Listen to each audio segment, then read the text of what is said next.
My session now is going to be concentrating specifically on the nuts and bolts of how to deliver SDA.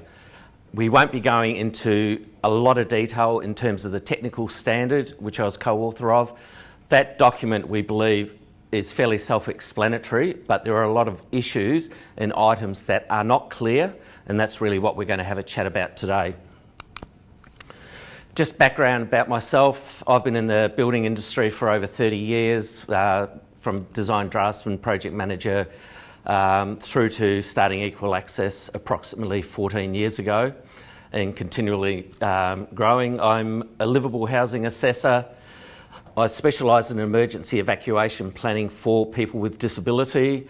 I'm a member of the Australian Standards Committee AS3745, which is emergency workplace evacuation. I'm also changing places assessor. And incidentally, the changing places standards have just been released today. So anyone with an interest in changing places, just a bit of a cross plug, those new standards are available on the Changing Places website. Equal Access Group's made up of three entities. One is Equal Access Disability Access Consultants. We consult in the commercial space primarily and education to make sure the built environment, both internal and external, are accessible by people with disability. We've got SDA Consulting, who specialise in, as the name says, Specialist Disability Accommodation, where we provide a full range of consulting services, assessments, registrations, audits of existing SDAs, as well as working with architects on the development of new builds. And the last part is EvacuLife, which specialises in emergency evacuation equipment with a big emphasis on people with disabilities. As I mentioned, I was the co-author of the SDA standards, along with Farah Madden, who was the lead author, and Eric Martin. A lot of work's gone into the development of the standards, and a lot of information is available within those documents. What we're going to talk about today is what is disability. We're going to look at the SDA legislation that is applicable for the construction and delivery of specialist disability accommodation. Why do we need SDA? Joseph's already covered some of that, but I'll add a few more comments in there. What types of SDA can be constructed, and what's unique about each type of SDA? What are the design ideals for SDA? How do the BCA Building Classifications relate to the SDA categories? How do we look at site selection? What is SDA site density? Considerations for fire safety of people with disability? Steps for developing SDA, steps for certification, the new design standard, difference between the current standard and the new standard. We're going to do a detailed review on robust housing because it's one area which has been, I would say, neglected to some extent in terms of how do you actually provide robust, what is robust. We'll have a brief overview of assistive technology and how that can assist, emergency power solutions, then also the luminance contrast requirements. In this presentation, unfortunately there's going to be a lot of acronyms and it just makes life a bit easier. So SDA, Specialist Disability Accommodation. SIL provider is a provider of supported independent living services for the participants. NCC is the National Construction Code. The BCA is the Building Code of Australia. NDIS, National Disability Insurance Scheme. Participant, a person who is eligible for funding under the NDIS. And an accredited SDA assessor is a person who has undertaken training, has successfully completed the SDA examination, and is registered to assess SDA. Now, that requirement only applies to the new technical standards. It does not relate to the previous technical standards. So, going right back to the very beginning, what is disability? So, disability can be physical, intellectual, psychiatric, sensory, neurological.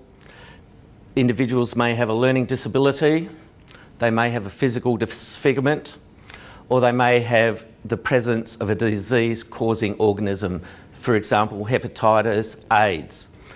And it's also very, very critical to understand some people may have multiple disabilities. So living with a disability, disability can impact daily life in a range of ways. Moving around the home, getting in and out of bed, showering, self-care, preparing meals, and accessing the community. Therefore, specialist housing solutions are needed to promote independence and assist people to live their best life that's possible.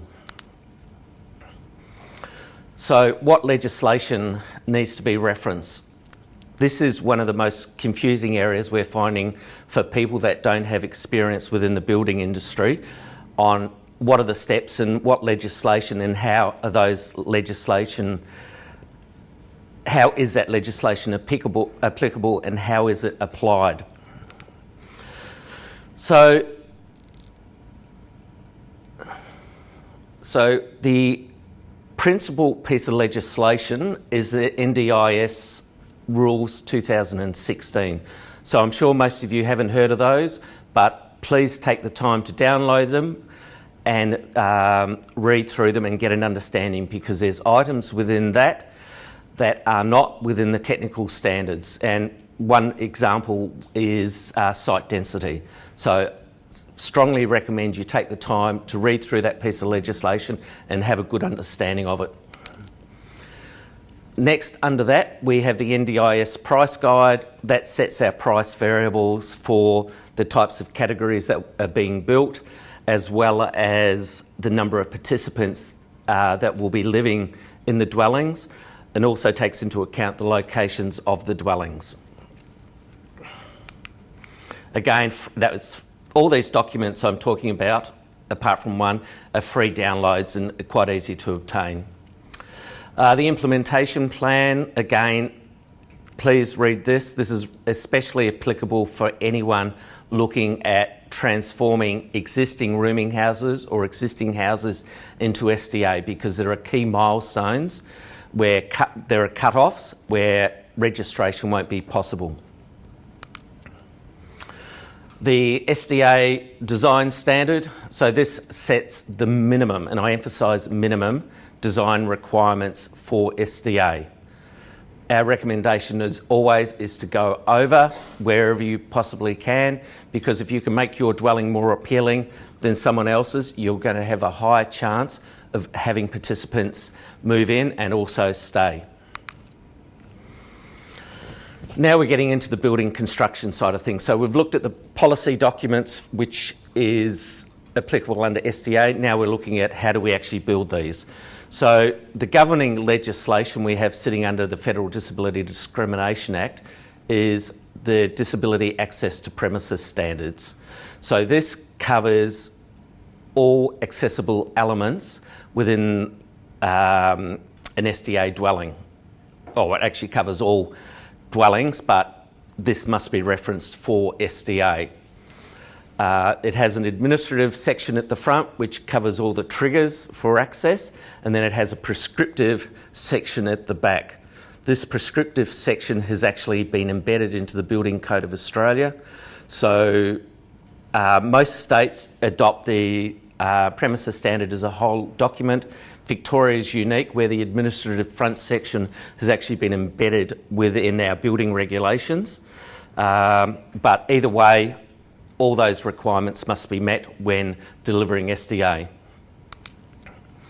Under that, we then have the National Construction Code. The National Construction Code is a suite of three building codes. The first is the Building Code of Australia, Part 1, which covers commercial, education, type construction, and also commercial type of residential, be it B&Bs, rooming houses and the like. Volume 2 covers Class 1 residential, which is a conventional or standard homes. Then we have Part 3, which is the plumbing standard of Australia.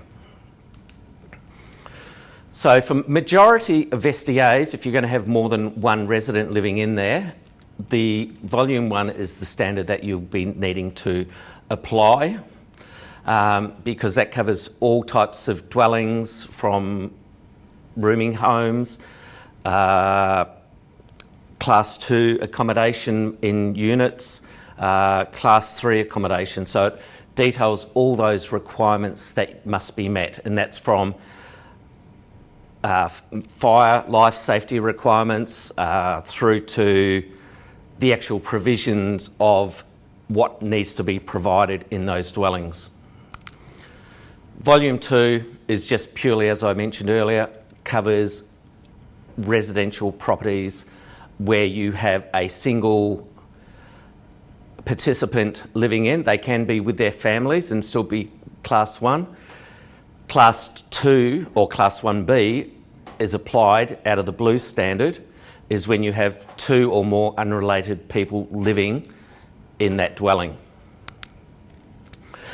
Then the Building Code of Australia says to build an accessible toilet, to build a stair, build a ramp, build an accessible car park, you must reference specific Australian standards. The 3 key ones that we deal with SDA is AS 1428 Part 1, AS 1428.4.1 and AS 2890.6. Unfortunately, these documents are the only ones that you have to pay for. All the preceding documents I discussed are freely available to download. So the SDA standards sets out minimum design requirements to achieve SDA registration. And it covers 4 categories now. That's improved livability, robust, fully accessible, high physical support. For improved livability, it's housing that's designed to improve livability for people. It incorporates a reasonable level of physical access.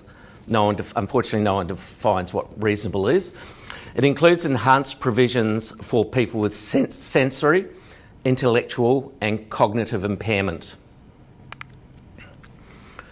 So to be classified as an SDA improved livability dwelling, sensory lighting, so for a sensory disability, lighting, increased luminance contrast, improved wayfinding, improved lines of sight, light-based doorbells, fire alarms, hearing loops and hearing augmentation are examples of things that may need to be provided. For residents with an intellectual or cognitive disability, labelling, the use of contextual cues, increased lines of sight, consistency in locations of fittings and fixtures, reduced lighting levels and other stimuli. For fully accessible housing is designed to incorporate a high level of physical access provision. It's for people with significant physical impairment, and it's designed around the 90th percentile wheelchair, which is also what AS 1428 Part 1 is designed around. So to be classified as fully accessible, existing doors and private outdoor areas must be welcoming and accessible for wheelchair users. Bathroom fixtures need to be fully accessible. Power supply located near doors, if automation is needed in the future. Same for windows, blinds. Kitchen sink, bench top and other key appliances, including microwave, dishwasher, washing machines, shall be accessible from a seating position. Now that may include manual controls to lift and lower benches, or it might mean push button controls if they're motorised. High physical support SDA is housing designed to incorporate a high level of physical access, designed for people with significant physical impairment and requiring a high level of physical support. To be classified as high physical support dwelling, internal external doors and private outdoor areas must be wheelchair accessible. Bathroom fixtures, including vanity basin, can be accessible in the sitting and standing position. Install power supply near doors, windows, blinds for retrofit of future automation.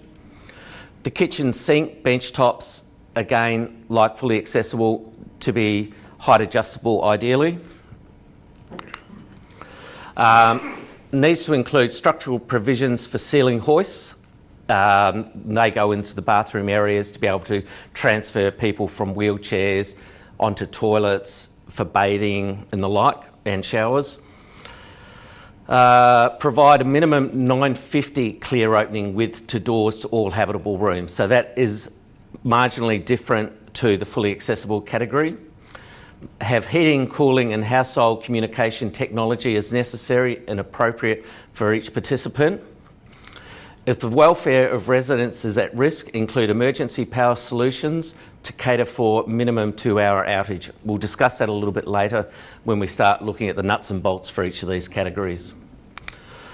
The fourth one is robust, and this is the one that's causing the most amount of confusion, where I've actually got a number of slides to discuss these requirements in a lot of detail, so that'll be coming up shortly. So it's housing designed to incorporate a high level of physical access, to be highly resilient, to reduce the likelihood of reactive maintenance, to reduce the risk of injury to the participant and the community. To qualify for robust, the dwelling must use resilient and inconspicuous materials that can reduce the risk of injury, minimise neighbourhood disturbance and cope with heavy traffic use. This includes secure windows, doors and external areas, high impact wall linings, fittings and fixtures such as blinds and door handles, and soundproofing, which also could incorporate double glazing. Now, from the price guide, hopefully most of you have seen that. These are the types of dwellings that currently can be provided under SDA. You'll note one item in red, house for one resident, is not an available option. We're still waiting on guidance from the National Disability Insurance Agency on how that can be managed, but we've been chasing that now for probably a good 6 months. So for any of those four categories, there are some specific design elements that must be met. First is a kitchen, a bathroom, living dining area, entrance, exit, and at least one fully accessible bedroom, built to the requirements as outlined for each particular category within the standard. Bed sets are not permitted to be used for SDA, so don't bother considering that and going down that path of development. So the next section is, and this is one of the areas we do get a lot of questions on, existing legacy stock and new builds. So for existing and new builds, existing stock is what is currently tenanted by a person with disability who is getting funded for accommodation. For existing legacy stock requirements and change requirements, see Appendix C and the annual base per participant for existing stock in the price guide. It's complicated, and it's probably too complicated to try and discuss in this forum. However, if you do have questions, please forward them through to us to answer. SDA funding is only for new build design standards. That is coming up, and that's one of the items that's discussed under the legacy stock area. New build is anything that has got an occupancy certificate after April 2016. If a building is pre-April 2016 occupancy certificate, then to get SDA, it needs to have building work upgrades to the value as noted within the price guide. Evidence of spend will be required by the NDIS. Upgrade works will then qualify the building as a new build. Existing and legacy will be phased out by June 2021, so my recommendation is new builds all the way, unless there are extenuating circumstances. So we've discussed the NDIS categories of improved livability, fully accessible, high physical support and robust.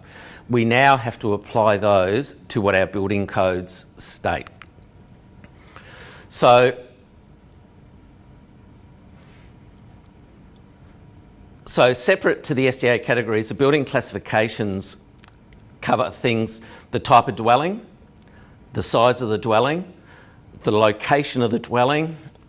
For example, is it a standalone house or is it within a multi-unit development? All these control the building code, building classifications that need to be applied, with each of those classifications having their own sets of requirements that must be met to achieve an occupancy certificate. So for Class 1A buildings, this is a standard home. A detachable home, it could be a row of townhouses, terrace or a villa unit. But again, it can only have one participant residing in it. As soon as you go to 2 participants, that's where you become a 1B building classification. So a 1B building classification is a boarding house, guest house, hostel or the like. Would ordinarily accommodate not more than 12 people. Remembering, whilst the BCA says you can have 12, SDA says we can only have up to a maximum of 5. And must not have a floor area greater than 300 square metres, which is approximately 30 squares. As soon as you exceed that building floor area, you go into the building classification Class 3, which introduces a whole set of additional requirements, particularly to do with life safety, fire compartmentation, possibly sprinklers, fire indicator panels and the like. So again, 1B could be 4 or more single dwellings located on one allotment used for short-term holiday accommodation. So again, not really applicable for SDA. Class 2 building containing 2 or more sole occupancy units. So this is a unit development. Any building that's got more than 2 apartments in it falls under a Class 2 building classification. Class 3, very similar to Class 1B, except Class 1B has the size restriction of 300 square metres. As soon as you exceed that 300 square metres, you trip over into Class 3.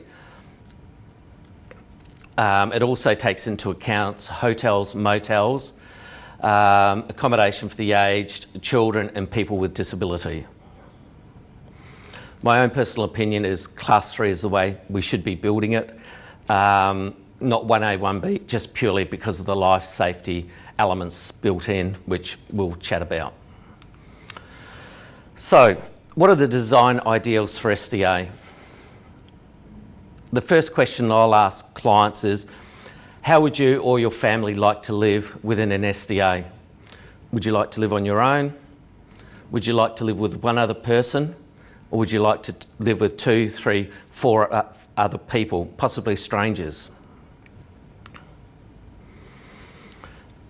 If you had the choice between 2 SDAs, one where you're on your own or with one other participant, or with 4 other participants, where would you prefer to live? I know myself, I'd prefer to be on my own, or at the very worst case scenario, with one other person, just purely for privacy and quality of life.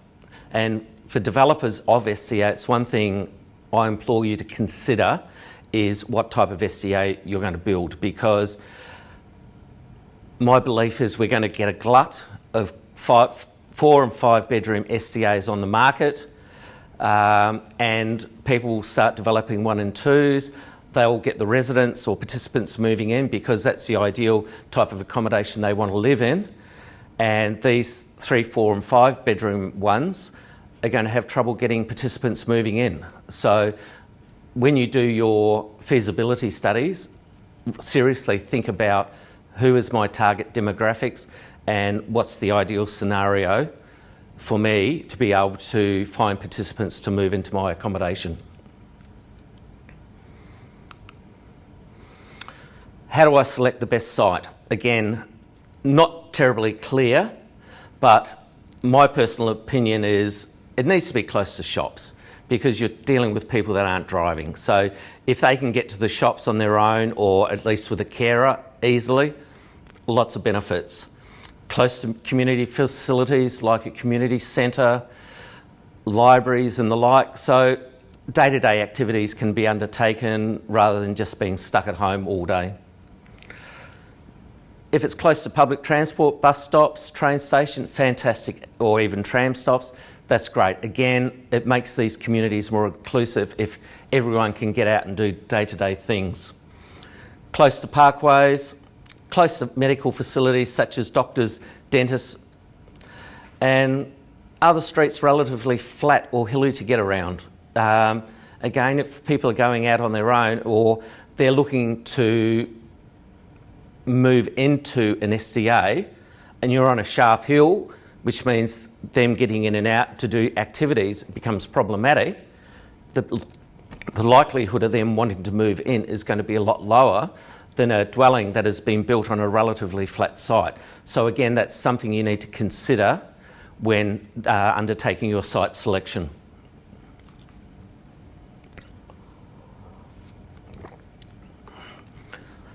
This is one of the items that does everyone's head in. And it's not clearly documented. It's one of those pieces of items of legislation that's covered within the rules. It's not anywhere else, so it's very easy for someone to miss it and go through a full development process and suddenly find that they can't register all of the dwellings that they had hoped to register. So again, I implore you to really get your head around this. We've got a detailed blog on our website that covers it all. So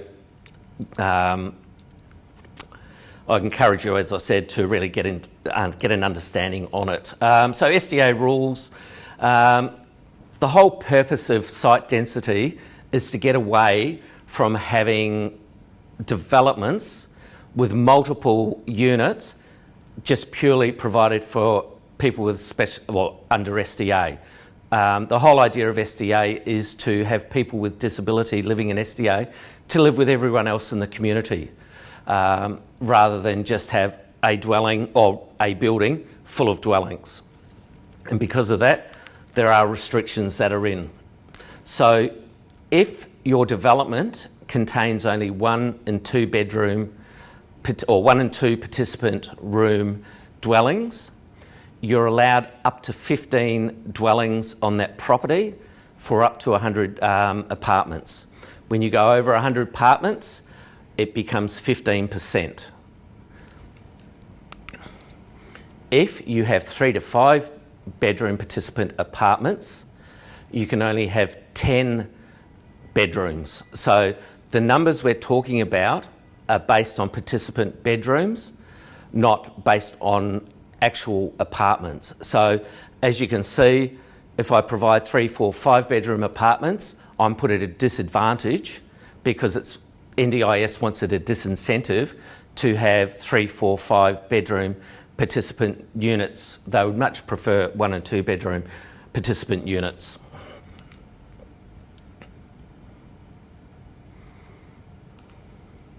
So example 1, if we look at the numbers, if we've got 92 bedroom apartments, which is 180 bedrooms, we've got 40 one-bedroom apartments, and I should also emphasise I'm talking about participant rooms. I'm not talking about on-site overnight assistance rooms. They're on top of the requirements if they're needed, but they don't come into the consideration of the calculation of funding.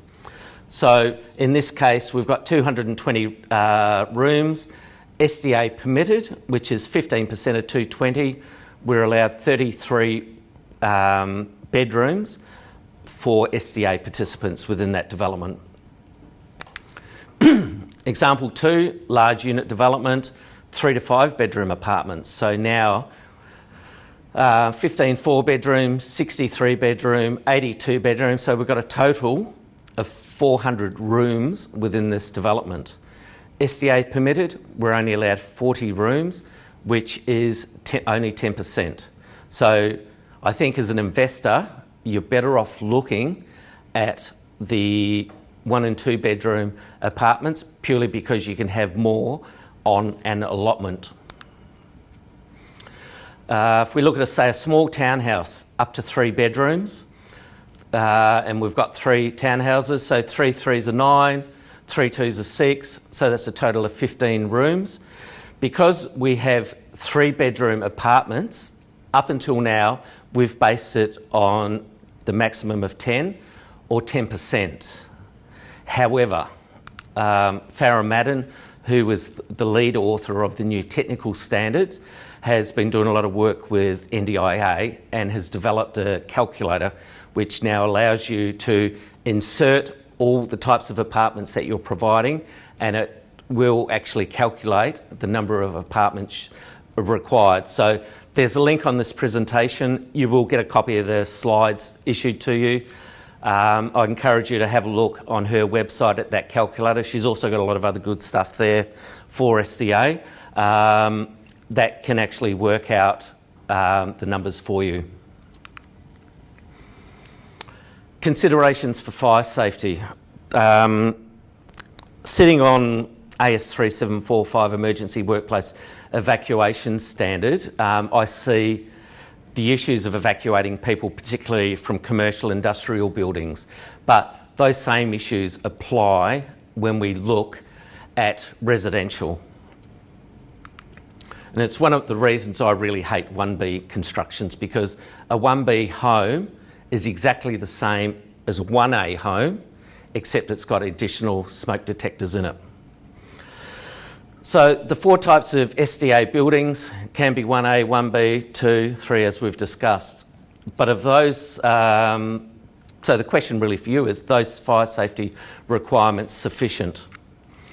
What is this SDA fire sprinkler subsidy? We'll have a look at that. So how fast will a 1B or a 1A SDA burn? So I'm going to play a video next, and I want you to have a look at the video. I want you to look at point of ignition. There's actually a timer on the video. Write down the point of ignition, which is 0.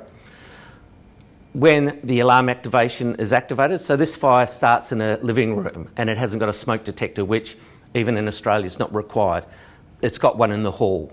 So have a look when the smoke detector is actually activated, and then have a look at when the room reaches flashover. Then once we've got through that, ask yourself how many people with mobility impairment that are either fully accessible or high physical support would have been safely evacuated at the end of that fire.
So with that video, it's quite clear. The question for you now is, how long or how many people would have been evacuated from the time that smoke alarm went off to getting out of the house?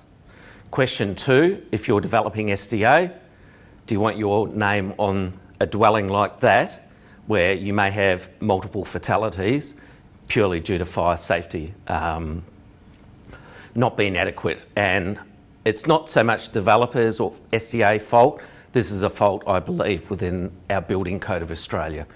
We will not allow aged care people to live in a Class 1B accommodation. They have to be in Class 3. Yet, when we look at the demographics of participants with SDA to aged care, it's very, very similar. We're dealing with mobility impairment, we're dealing with cognitive impairment. So I don't understand why one group is acceptable, one group isn't. My recommendation with any SDA, at the very least, put sprinklers in, because they are life-saving devices. Ideally, build to a Class 3 building classification, which does incorporate things like fire compartmentation, where each of the bedrooms are fire separated from the others. Now, there is a fire sprinkler allowance under SDA that's available. I personally don't think it's anywhere near adequate. The guidelines there, fire sprinkler allowance is payable when fire sprinklers have been installed throughout the SDA, and it complies to all the codes. To adjust the SDA price limit for fire sprinklers, the location adjusted base price is multiplied by 1 plus the fire sprinkler allowance for the building type. Sounds great. So the fire sprinkler allowance amount is for apartments is 1.2%. For other building types, it's 1.9%. So if we've got a house with 2 residents, it's fully accessible, non-on-site overnight assistance. The payment value there is 2 lots of $23,000 for each participant, which is $47,000. If we do the maths against that,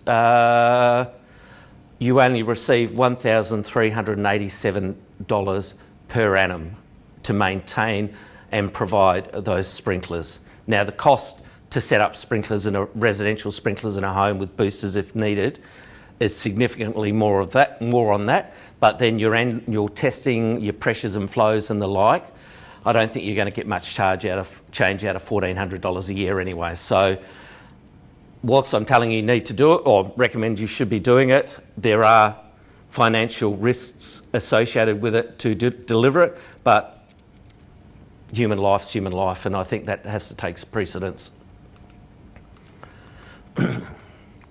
So the next we're going to look at is what are the steps we need to go through to develop specialist disability accommodation.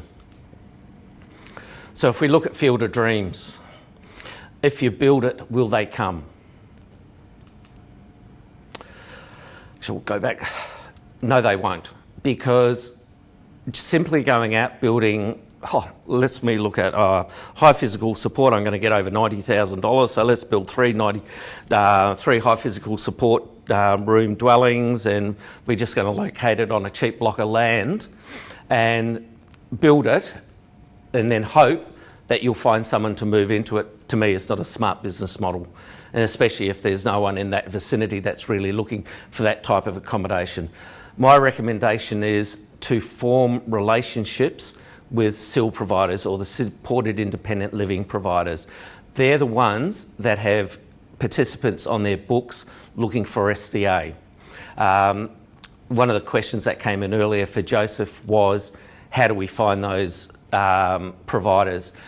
Google, phone your local councils, speak to the Ageing and Disability Department. They should have records of what disability services and rooming houses are available within the municipality. By forming those types of relationships, you can then get guidance on what type of accommodation is needed. You can sign heads of agreement or come to arrangements with those providers that advise the type of accommodation they want, where they want it. You as a developer can deliver it and then know when you got your certificate of occupancy, you've got people ready to move into it. Building it and hoping is not, to me, the business model anyone should be entertaining in this area. So, questions to ask yourself. Is it in the right category? Is it in the right location? Are we near shops? Are we near medical? Is there a SIL provider able to look after participants when I have built it? We've got a download chart which is just in the process of being updated on our website. So on SDA Consulting, you can get this chart here which explains the step-by-step approach you need to take in developing SDA. Don't just go out and build, work out what needs to be done so you can deliver it correctly. Step 1, build a relationship with a SIL provider. Step 2, in conjunction with that SIL provider, determine the most suitable category or categories of SDAs required. So the SIL provider is going to tell you, we've got 20 people waiting on high physical support, or we've got 30 people waiting on improved livability. Work with those guys and develop what they need, because that's where the identified demand is, and build to that. Appoint an architect or building designer to develop concept designs for the SDA. Recommend, if you can find someone that has experience in this type of housing, will make life easier. However, there's plenty of guidance out there that can assist the designers. So bearing in mind their design still needs to be reviewed by an SDA assessor. If council, local government, town planning application needs to be lodged, that will need to be organised. In most cases, it shouldn't be the case. However, we have had a couple where, due to local controls, applications have been lodged. Prepare full construction documentation, including fittings, fixtures and colour schedules. These designs then, at that stage, need to be signed off by an SDA assessor. So whilst you're getting your building approval or certificate for construction, lodge it with your SDA assessor to do his assessment or her assessment. So you've then got a compliance certificate. Once you've got your the building approval, the other certificate, these can be lodged by your SDA assessor for registration. Now, if you build it as per those plans and it's fully compliant to those plans, as long as you've got a participant moving in, your funding is guaranteed. So at least for developers, you've got some security now in developing SDA.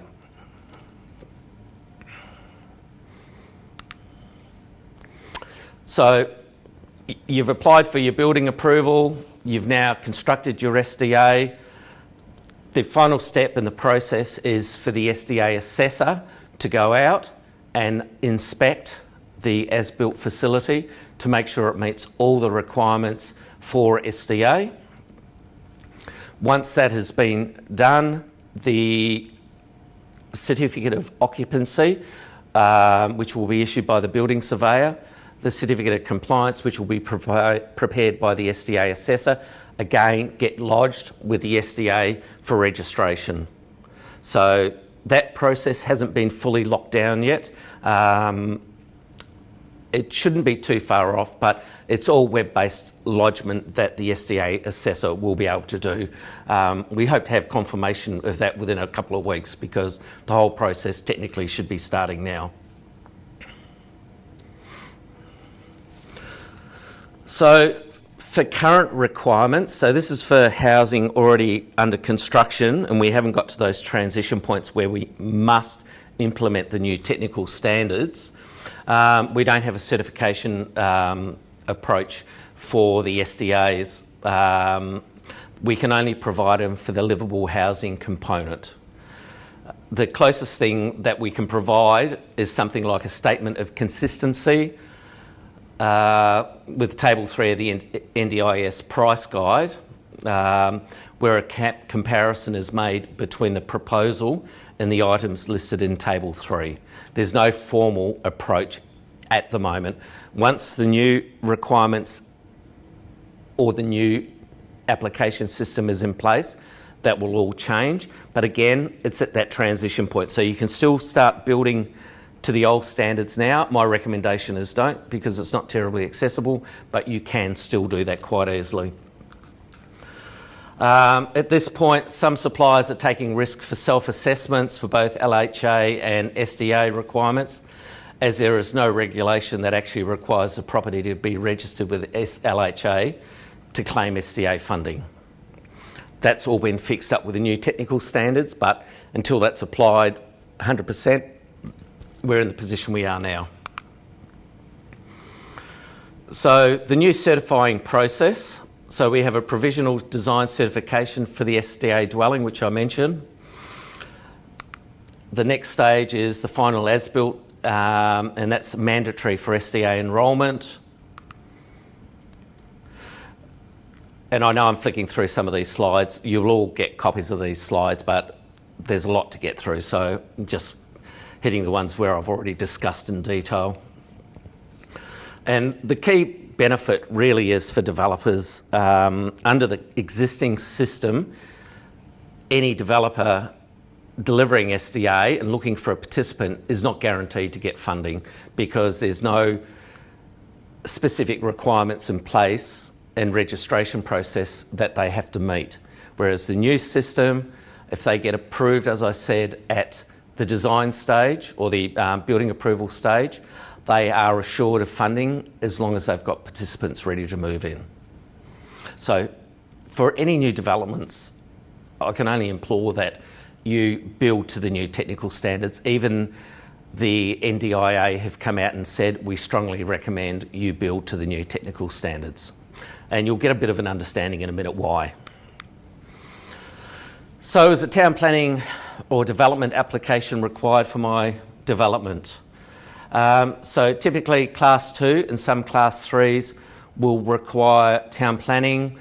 Some Class 1As will also, particularly if you've got townhouse development. They'll all have their own individual entries, but because you've got multiple dwellings on one site, that application may very well need town planning application. So once your designer's got the first concept designs put together, I encourage you to go speak with the relevant departments at the local council and find out what your obligations are and whether you do actually need a town planning permit or not. There's no point getting to the point of construction documentation then suddenly finding the building surveyor can't issue a permit because you haven't got a town planning permit. And that happens a lot, I can assure you. So this ends the first section, which is the introduction to SDA. We're going to do some Q&As next. For a new build, do both COO need to be after 2016? Example, the original COO and the subsequent one for the refurbishment.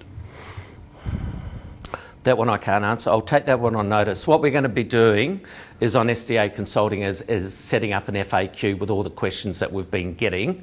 If you can bear with me a week, we'll have that question up there with an answer. Okay, the next one is, when you say legacy stock will be phased out by June 2021, what does that mean for participants in 5-bedroom group homes that have lived there together for 20 plus years together? That one I can't answer. That one really is a Joseph question. So again, the FAQ will come in handy here. So I'll find out from Joseph about that and I'll put that up online. Come on, got some easy ones. The last one here is, we are in Tasmania. Is a 5-minute drive to the shops like Woolworths okay, as there is no public transport in the town? Okay, is a 5-minute drive okay? It's really going to come down to the participant. So it'll be, is the participant happy with that or not happy with that? Now, if the participant and the carer, they can drive down to the shops, and they're happy with that, that's up to them. But again, this is what comes down to constructing something that someone wants to move into. If the participant goes, I'm too far away from the shops, I want to get something closer to those shops, it's going to be much better for me to move into another dwelling. It's as simple as that. So you've got to make your dwelling the most appealing dwelling in that area to get participants. So no simple answer to that, except it will come down to your participant. If you've got participants that are happy to do that, not a problem at all. There's another one here. There is a supplier that has come up with a fire sprinkler design using rainwater tanks. What's your opinion on this? Rainwater tanks,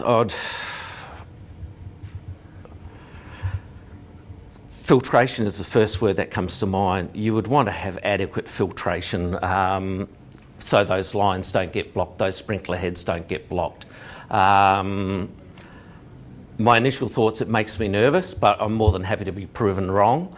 And with SDA, we're looking at people thinking outside the square and really developing solutions for this environment. Those tanks would definitely not be able to be connected to grey water recycling because they would need to be maintained full capacity all the time if that's what the design is.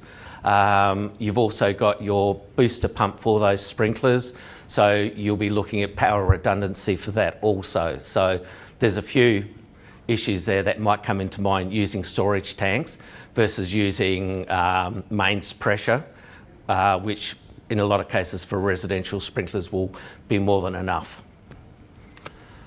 As a builder, can we build an SDA without an NDIS provider, provided that we get all required certification?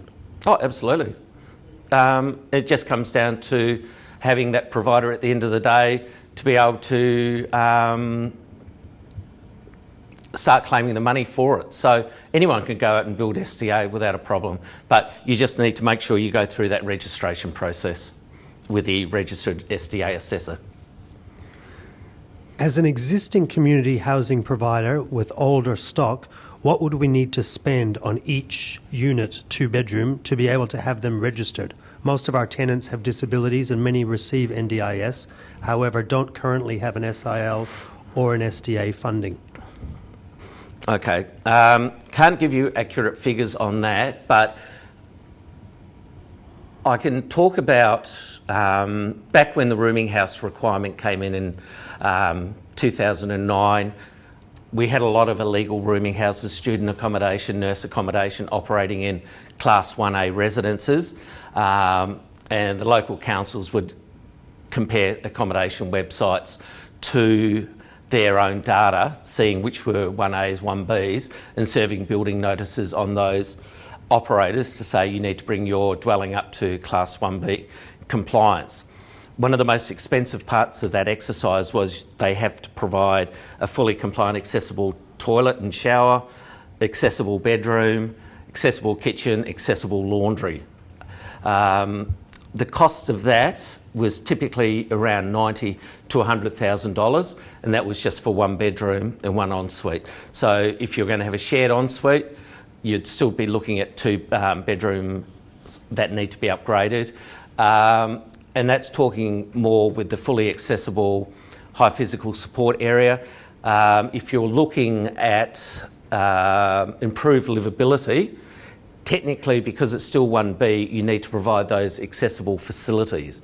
Now, it's our opinion we should be able to write performance solutions to write out those accessible requirements on the basis the occupants in an improved livability do not require wheelchair accessible facilities. So it would be a case of having a chat with consultants like us, building surveyor, and seeing what the best approach is. Because if it's going from a rooming house where you've got people relatively independent and you can use improved livability, I don't think the cost is going to be so great. Going to fully accessible high physical support, you're talking big dollars. Robust is a beast of its own. Again, we'll talk about robust shortly, but it potentially could mean all wall linings and all doors need to be ripped off and ripped out and replaced so they're impact resistance, ceilings also. So I think trying to retrofit an existing house for robust is going to be a lot more difficult exercise. Is it possible parents living in a granny flat on the same land where they have built an SAD for their children? Don't know. Again, we'll have to take that one on notice. What else, aside from fire sprinklers, the fire requirements going up from Class 1B to Class 3? Okay, so one of the key areas is generally what's called fire compartmentation. Sorry, I keep looking down because I've got a cross I've got to stand on. Is fire compartmentation. So what that means is the walls surrounding the bedroom, the ceiling are fire rated. The doors fire rated. There's smoke seals on the doors and fire seals. It can also affect the maybe the distances the dwellings are off boundaries and the like. So fire compartmentation is the most common area. Also require thermal detectors, so you'll need a fire indicator panel which communicates directly to the fireys.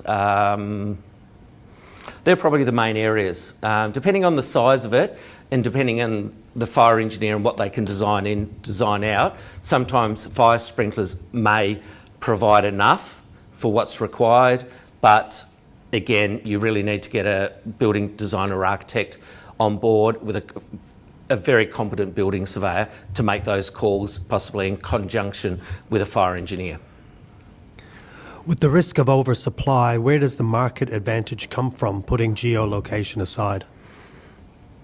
Quality, absolute quality, and this is what I keep banging on about.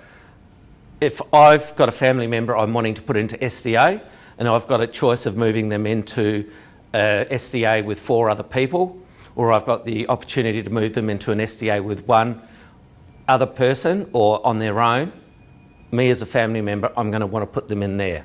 And this is where I believe there's going to be a glut of 4 and 5 bedroom SDAs where we've had people going out, developing these madly, thinking they're going to make a killing, but at the end of the day, the market's going to bottom out and people will want to stay in what's best for them. The only write-off for that is, and we learnt this when we did the Darwin presentation because we had some members from some of the local Indigenous communities. For them, it's quite the opposite. They want homes that provide more residents. So they're even talking more than 5 participants. So I think when we get into that scenario, there'll be separate applications made to NDIA to facilitate that just purely because of their cultural beliefs and the way they choose to live. So I think in that area we're not locked in, but the other areas we definitely are. Build something that you want to live in yourself and you'll pretty much always have tenants. What will happen to the residents of state-owned legacy and basic properties after 2021? I don't know, and this is part of the issue. And again, that's probably more of a Joseph question than mine. So if you don't mind, I'll take that one on notice, get Joseph to answer that, and we'll put, again, that up on the FAQ. Can you have a council-approved single-family dwelling that has 2 self-contained units, for example, 2 kitchens or 2 more bathrooms, bedrooms and lounge rooms, etc.? If so, would the units be able to be registered separately? No, they would actually have to be completely separate dwellings with their own separate entrances and no interconnecting doorways or the like. That's at least our understanding of it at the moment. We have had that question asked before, and the same applied for having a 2-storey home where the participant was on one level and parents were on the other level. It was a case of the parents' entry had to be separate. But these things are continually under review. Do you know of a forum where developers, SILs and SDA providers can come together and meet and discuss their designs, stocks and requirements? That is, coronavirus aside. In terms of forum, I don't know if you're meaning online or in person.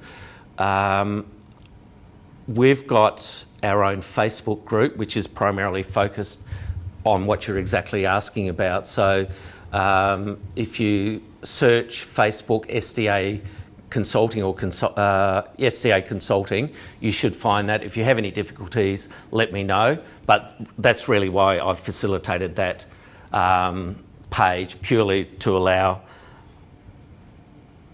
people to share information. We've got not-for-profits on there now. We've got building designers or architects, access consultants, a whole lot. So we're there to really share our information. So that is online. We're finding that BCA and PCA consultants are no longer wanting to classify SDA housing as Class 1B due to a change in the BCA last year regarding evacuating people with a disability from a building. Is this something you're finding also within the industry? No, I'm not aware of any changes to the BCA whatsoever. I think a lot of building surveyors have been wrapped over the knuckles and they're seeing things happen, particularly with the flammable cladding. So they're now being a lot more conservative in their approach to design. Any building surveyor that's pushing Class 3, I congratulate them, because that's what I've been advocating for, at least 2 or so years since we've started getting involved with this space. It's, as I said, I can't put people, aged care people, in there. I can't put 3 aged people in a 1B, but I can put 3 high physical support people into a 1B. Makes no sense. Is there a list of these surveyors, town planners, building designers, and assessors in one place anywhere that are familiar with SDA and SIL? No, there isn't, but when the SDA website does get launched, so this is the SDA Assessors webpage, there's already one in place for livable housing, so LHA. If you search that, the SDA is going to be very similar to that, so you'll be able to go on there and at least find an SDA assessor. That SDA assessor should be able to give you names of designers or building surveyors they've worked with to find people to work with in those sort of developments. So for building surveyors, architects, it's a bit hard. It's probably more of a Google search, but I'd probably wait. It should be up within a couple of weeks. The SDA providers, the registered providers, then contact them directly, then have a chat.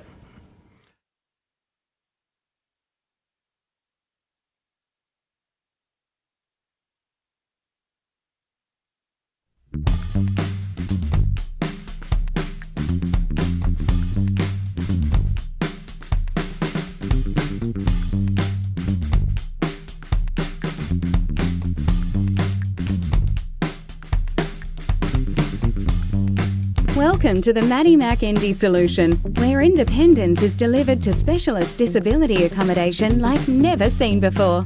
Maddie Mac's passion is creating independence through innovative and robust technology, while providing simplicity in operation. SDA can be complex and difficult to navigate, but with Maddie Mac's experience and collaboration with leading national housing providers, the solution and process is clear. With Indie, users instantly receive the benefits of a purpose-built SDA platform, providing a clear, low-touch, intuitive experience.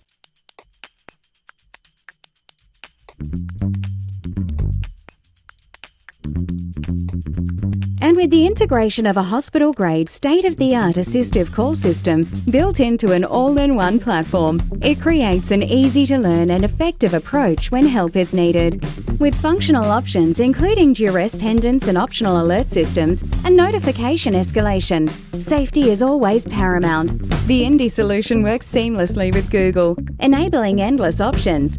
Indie integration voice control is just another feature to create the ultimate experience in assistive technology. Flexibility is key. Using Google's base means no lock-in ecosystem, completely customizable and truly future-ready, so all Google-enabled devices, whether now or in the future, can be integrated. Maddie Mac do not take safety lightly, utilising a 10-point safety check on each and every project to identify critical items like UPS and FIP integration, notification escalation processes, tenancy smart smoke alarm lockouts, and deploying an enterprise-grade Wi-Fi network. A clear system design is key to delivering beneficial, compliant outcomes. which is why Mac prides themselves on client tender support, contractor coordination and documentation. The streamlined Indie solution trims away unnecessary frills, leaving an adaptive, modular-based system to allow the use of on-site subcontractors for further site efficiencies. Mac's design, deliver and support team are on hand throughout the whole journey, from fit-off, testing and commissioning, through to all handover O&M documentation, delivered on time and budget, all in a challenging SDA space. When it comes to assistive technology, a project is only ever as good as its support, which is why Mac has a designated Indie support team to deliver their assurance program, including 3 years hardware and software assurance, Wi-Fi network system monitoring, and a detailed maintenance program. Training and participant support is the critical link to ensuring smooth operation and participant benefits. Mac takes the time to work with SIL providers and occupational therapists through detailed training and documentation, while understanding the participants' available options. See why leading providers insist on Mac. Speak with our design team about your next SDA project.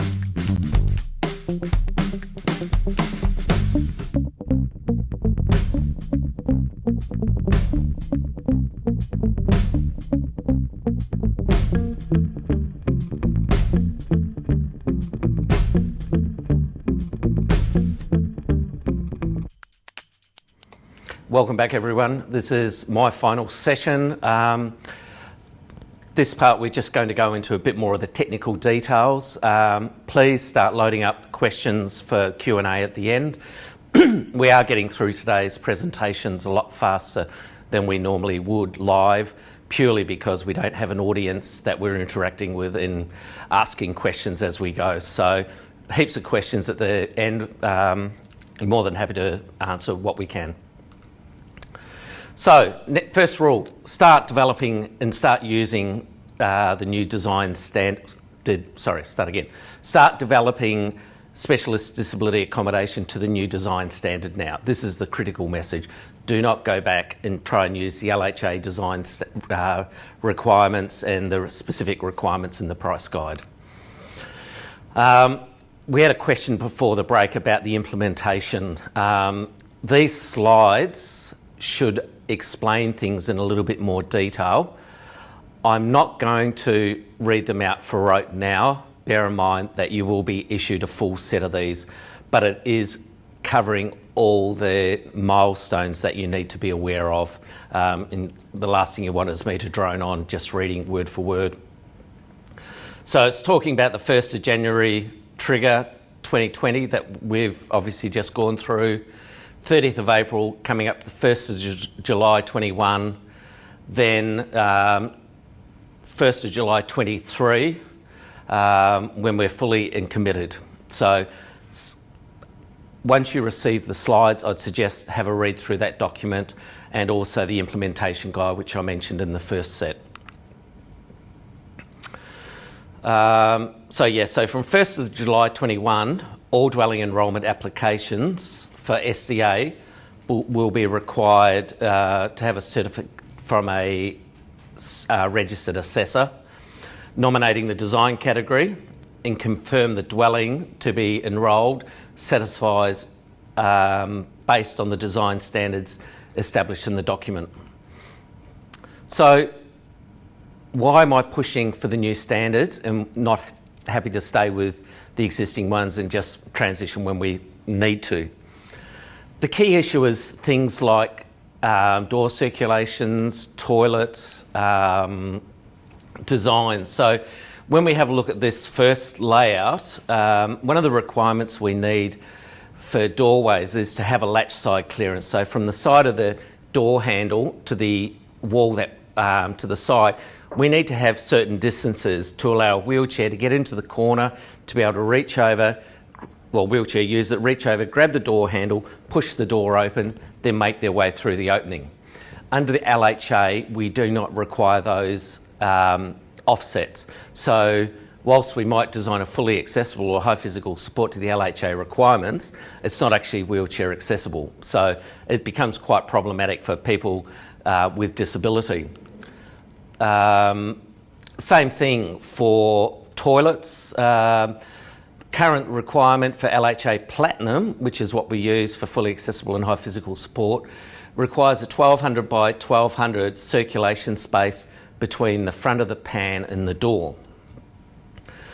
The 90th percentile wheelchair is 800 wide by 1300 long. So a standalone LHA Platinum level toilet cannot accommodate a 90th percentile wheelchair.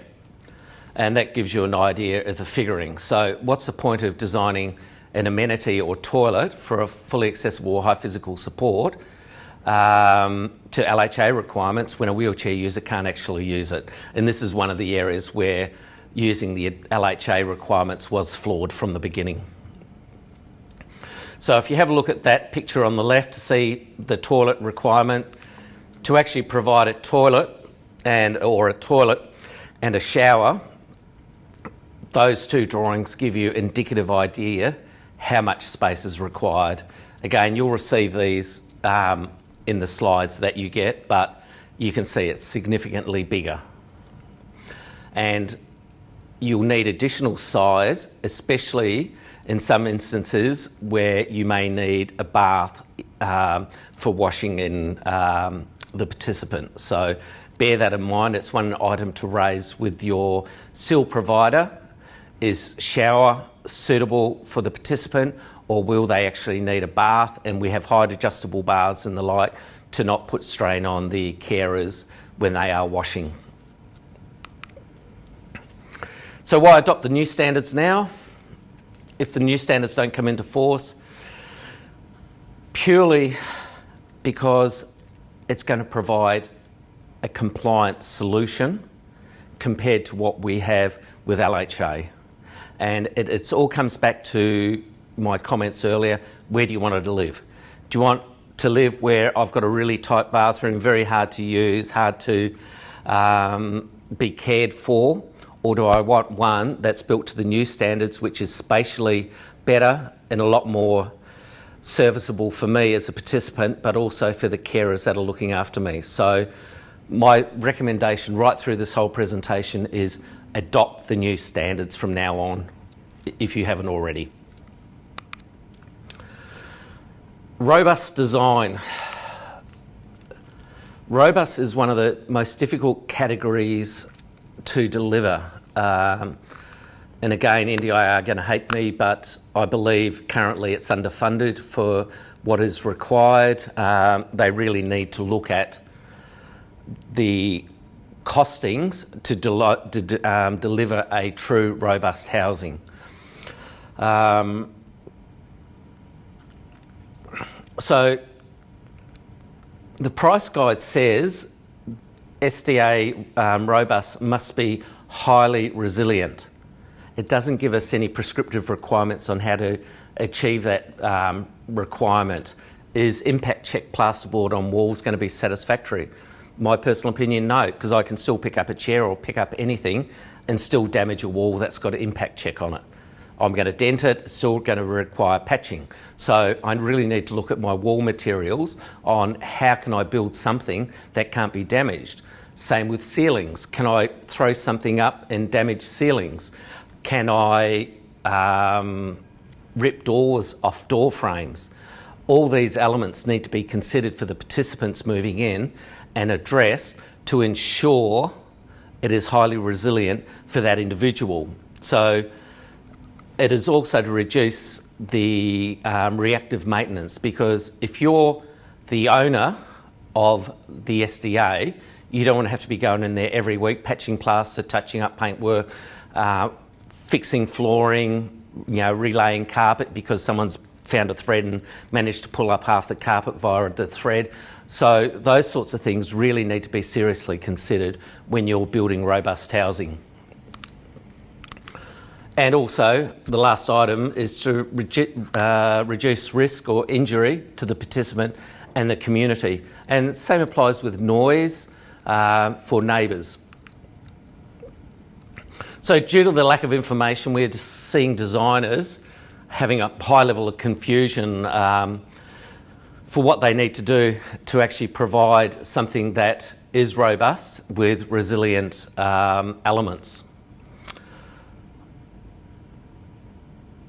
as a guide, one of the properties that's just been built down in Cranbourne, they've got residents in there that are males up to 120 kilos with cognitive learning disabilities and the like, who can be aggressive, can be violent. So if you think of a 120 kilo strong man, how much damage he could do to a home, that's what you need to counter with your design.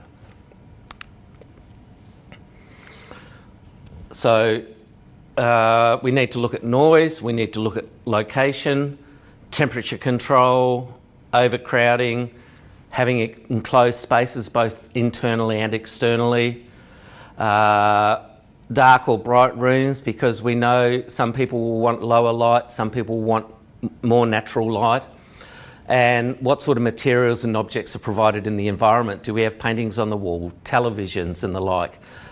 What do we do to protect those? One of the key parts of good design is minimising triggers, and this is where a good designer is worth their weight in gold on developing a accommodation that suits the participants. So considering the triggers and sounds can vary from person to person and what the effect is on them. One of the five senses can cause a trigger, so it could be a loud noise, taste. We were told, actually, the Cranbourne one, that one weekend one of the parents came in to see their child and they brought McDonald's in with them. That smell wafted through the whole home and caused no end of issues with the other participants. So even something as simple like that can be a trigger to induce, a behavioural change for the individual.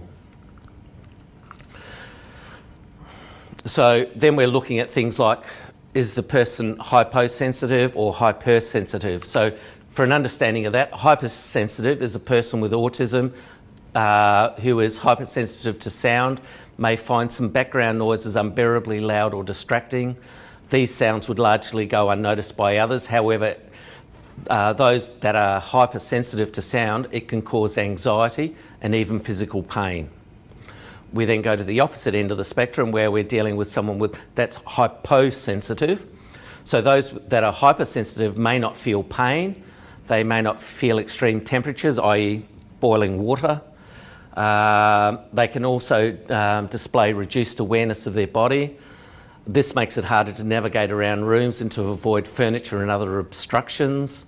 So including adequate space within the building is a must.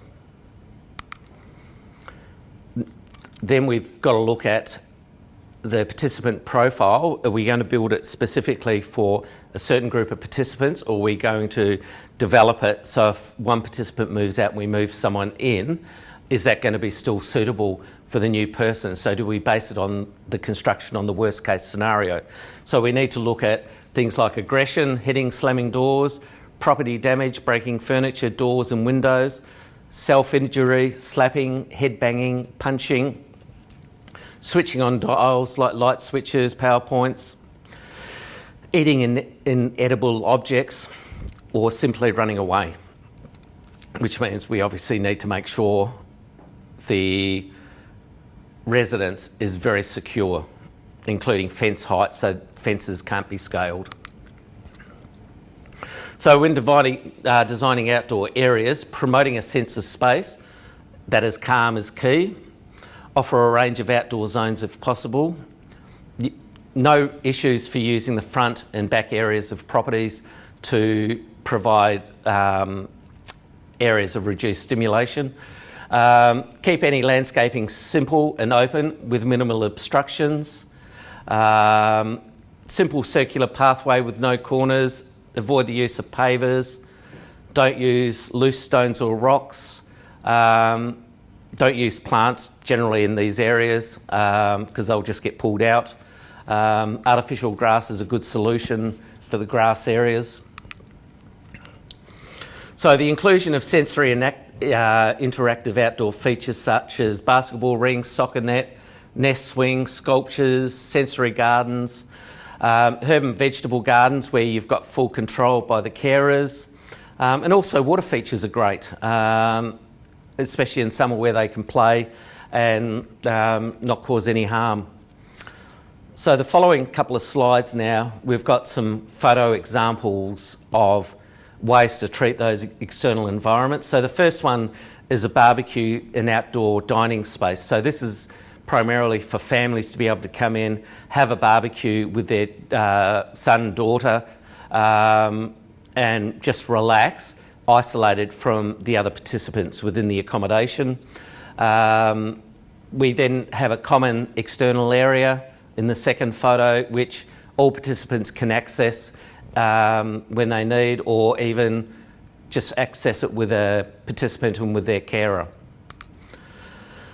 Here we've got at one end the basketball ring, which I discussed, and the other end, the yellow structure, is actually a water feature shower, so they can push the button, the rain comes on them, and again, it's very therapeutic for them. Colours and furnishings should be minimal, non-complex to reduce sensory stimulation. Getting the balance right is the key to avoiding an institutional feel. Keep it simple, use limited palette of colours. Patterns and materials with subtle visual cues such as contrasting wall colours. Opt for a less is more approach, leaving plenty of space for movement.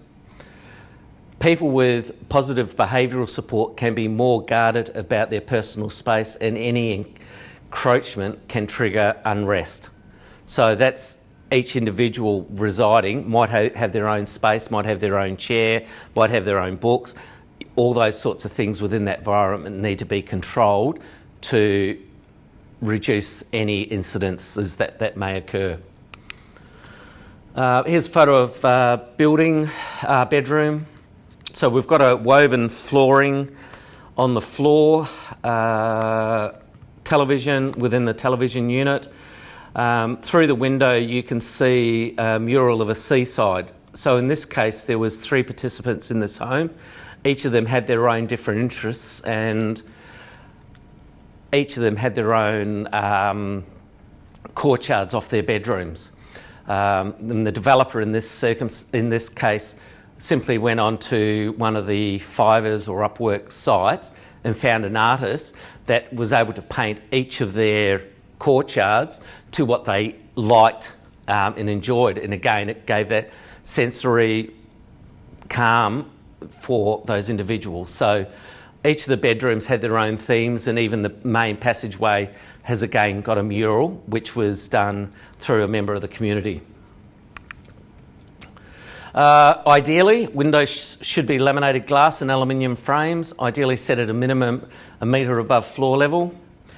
Restrictors to be fitted to the windows so they don't open more than 100 millimetres so they can't escape. Locks should be provided for every sash. Curtains and blinds are not recommended because they will get pulled down. Instead, we recommend the provision of external roller shutters. So these can actually be secured the room at night. They can also control the amount of light that gets in for the individual. So it allows a greater deal of control without the risk of damage of property. Doors, gates and locks. So for security reasons, must have steel door frames, hinges, ideally 4 heavy duty butt hinges. Doors are solid core so they can't be pulled off or even put fists through. Some participants require the use of tamper-proof screws because they will get the screws open no matter how you try and protect it. Select door handles that are minimalist, no sharp corners. A key-alike system is preferred throughout the property for the carers. Electronic access controls, keypads are recessed, don't have them surface mounted, they will be damaged.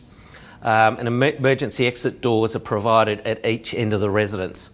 So that's for 2 reasons. One is in an emergency, but secondly, if there is an incident, it gives carers 2 opportunities to be able to protect themselves. So here's an example: solid core door, steel frame, very robust door hardware, including additional mounting plate to make it secure. Wall structures.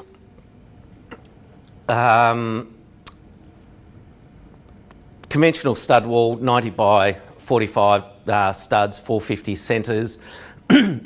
Hardwood's probably ideal, but probably might be overkill.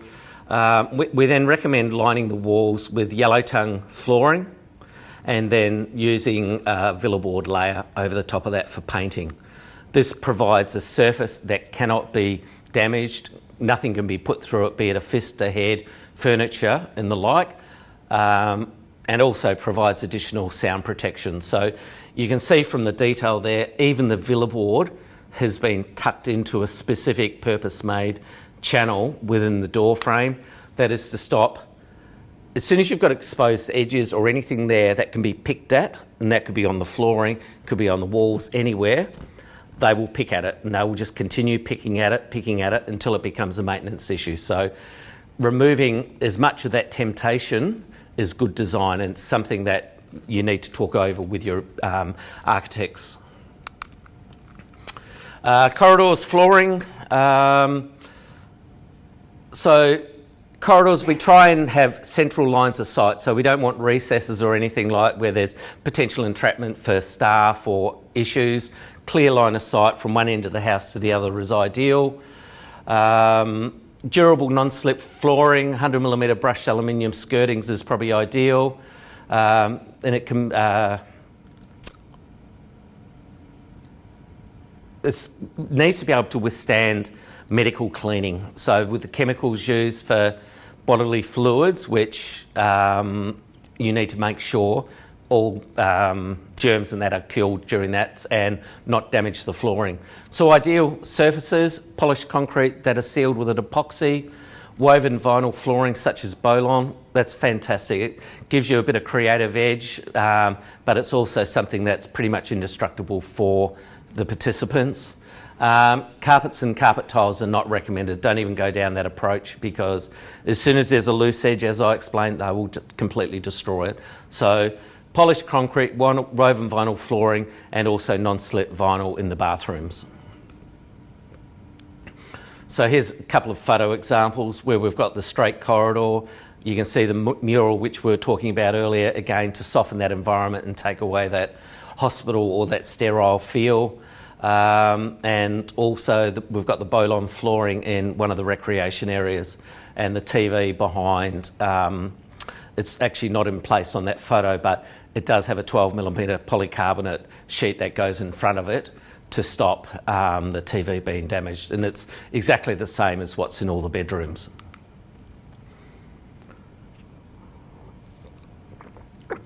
We've spoken about the wall materials. Wallpaper, again, is best avoided because, again, it's this whole pick-off thing. Painted murals are the best solution. If you're going to have framed paintings and pictures up, that's great. No glass in them, and also need to be screwed to the walls. Ceilings to be high impact plasterboard, and we recommend at least getting the ceiling height up to 3 metres, because to pick up a chair and to get it up to 3 metres or any other item, it's going to be a lot harder to damage. So that's something to think about. Obviously, adding that extra 600mm if you're working on 2.4 ceilings, or 300mm if you're looking at 2.7 ceilings, it's going to add costs, but you need to relate that additional construction cost versus the ongoing maintenance cost. So here's just another couple of photos of those walls that we're talking about, where we've got the three layers. We've got the yellow tongue, we've then got the villa board, then we have the paint finish over the top.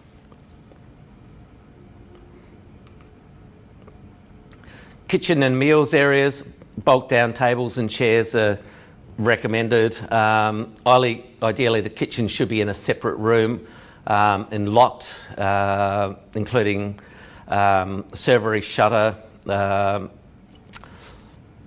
Lockable cupboards and drawers will also be needed. This obviously creates operational issues for the sill provider, but it's something they'll have to work with and to what level they have to secure everything. Benches, cabinets, no sharp corners, no sharp edges, and ideally electric equipment should ideally be on a master switch. And here we have a few photos, what we're talking about. So you can see between the kitchen and the meals area, there's a pull-down roller shutter to secure the space. The bench, seating and table is all bolted to the floor, can't be moved.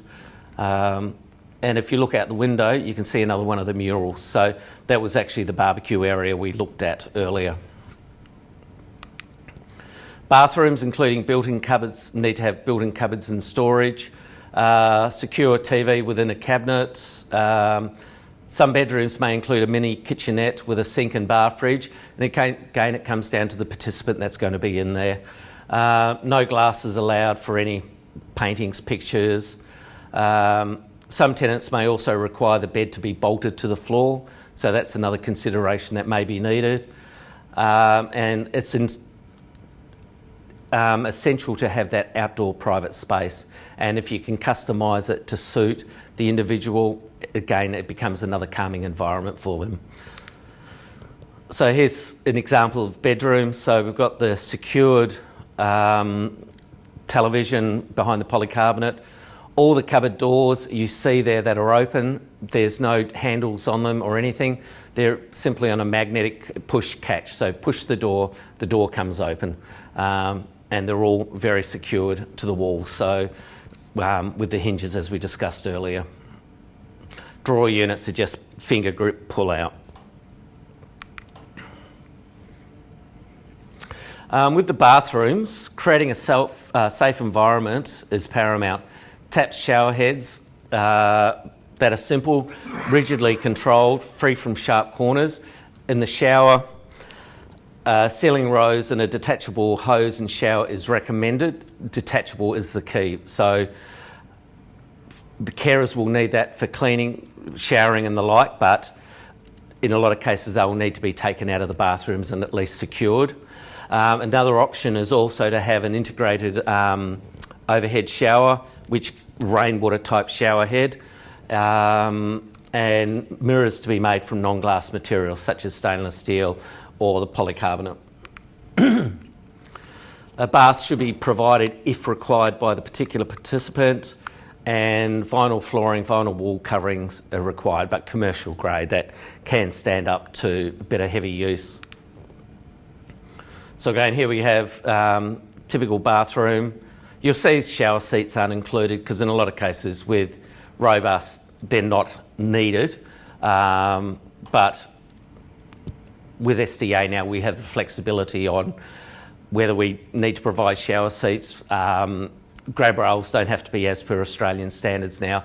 They can be installed as per the requirement of the participant. So the new guide talks about new wall linings that are required. That can be take grab rails, so bear that in mind. We don't have to design to 1428 Part 1 for those areas. So full customising of those spaces is available as an option for the participants when they move in.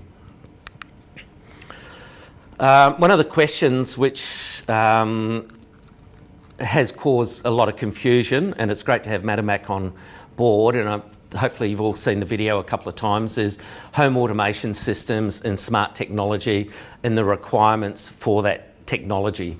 And again, I'll come back to the argument, am I going to provide just the bare minimum that I need to get tick the box, or do I want to make a functional environment for my participant who's going to enjoy living in there because of this additional technology which makes their life easier? So things like opening and closing blinds from their beds, seeing who comes to the front door and being able to unlock the door. What else is there? Lighting control, television control, heating control and cooling control. So all those things can be built in as part of the smart technology. So again, think about to what level you want to go to. There's just one recently opened in Sydney, which I'll show you some photos of in a minute, that went full on, and they've produced an absolutely magnificent residence. So assistive living technology enables people with disabilities to live fuller and rewarding independent lives. Home automation technologies maximise the ability of people with disabilities to live independently by enabling control of their home through the smart devices. The technology should be seamless in its simplicity of use and designed for people with disability in mind. Building specialist disability accommodation that is assistive technology ready with home automation allows users to live a level of independence that is consistent with their individual abilities. But I would question is whether you build it that it's AT ready or AT implemented, that it's already available. You can have all the infrastructure, the cabling, wiring, all there ready to go, but you haven't connected it, depending on the participants' requirements. But my suggestion is provide it from day one, and you're going to get people knocking on your door wanting to move in. Now, I've just got a short video just to explain how assistive technology can assist the lives of people with disability. Ready? Yep. There we go. In a city of bays and boats, it's not easy to be a man on wheels. There it is. But to say Todd Stobelfeld has adapted would be an understatement. Being a husband and a dad, you want to be able to provide and do what you can. Even though that in certain areas, physically speaking, you can't really move much. Todd and Karen have been married for 4 years. I never thought I'd have the opportunity to be in love, to be married, to have children, have dogs. So you're left? Todd's been a quadriplegic since his cousin accidentally shot him when he was 8 years old. I went through my jaw and it severed my spinal cord at the fourth vertebrae. So I'm a C4 complete quadriplegic. I remember all of it. This is brutal. I live in a life, for the most part, that is completely dependent. So anywhere that I can get independence, I'm gonna go get. And that's where assistive technology like Apple's HomeKit comes in. Hey Siri, arriving home. I use voice recognition, on my iPhone pretty much every day, all day. And now I would go and open the garage door for Karen. HomeKit is a home automator that connects smart accessories like door locks, window shades, and lights. Hey Siri, arriving home. In our house, definitely the assistive technology is everywhere.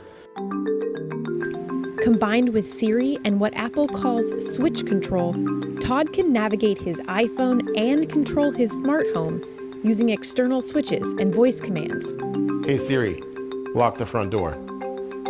Between Siri and switch control, I can use my phone just as good as anybody with 10, working fingers and hands. You know how I do. Okay. At Apple, we see accessibility as a basic human right. For some people, doing something like turning on your lights or opening a blind or changing your thermostat might be seen as a convenience. But for others, that represents empowerment and independence and dignity. Todd runs his IT consulting firm from home. I just sent you the report log for the day. Sending more than 100 voice-powered text messages every day. But what's more, he's a husband who can care for his wife. Technology has completely changed how Todd can operate and where he can function. Kitchen ceiling light on. So when I'm cooking, I don't have to stop and do those functions. He can facilitate and do those. Makes my heart swell. There's just a certain sweetness that comes with being cared for.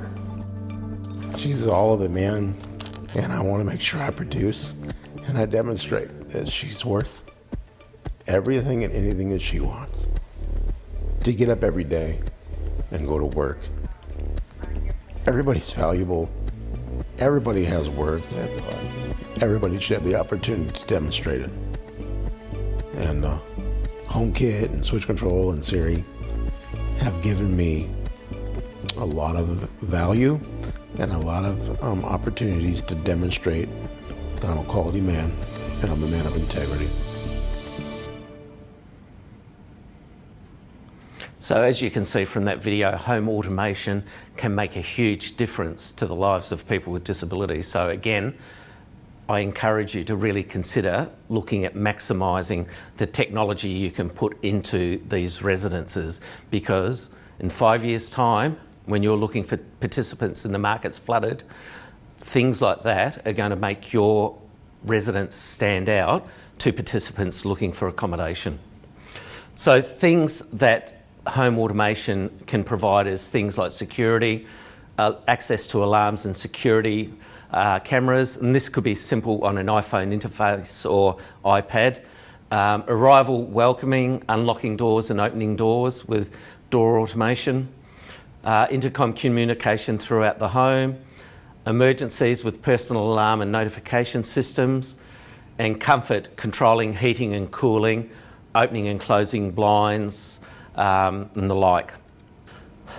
The other area which has caused a bit of confusion is the emergency power solutions for SDA. So what you need to provide for high physical support is within each bedroom for a participant, you must have 2 power points that are on a redundant power supply that provides up to 2 hours, provides a minimum of 2 hours power supply to operate respirators and any other life support equipment that is provided. I mentioned in the first part about having an alarm system on that redundant power supply, so if an incident occurs at night, to at least wake the carer. That to me is a no-brainer and should be incorporated anyway, and hopefully we'll get that into the amended standard when the first review occurs. So that power then needs to be provided. I've heard people talking about generators, gas generators, battery backups, solar panel battery backups.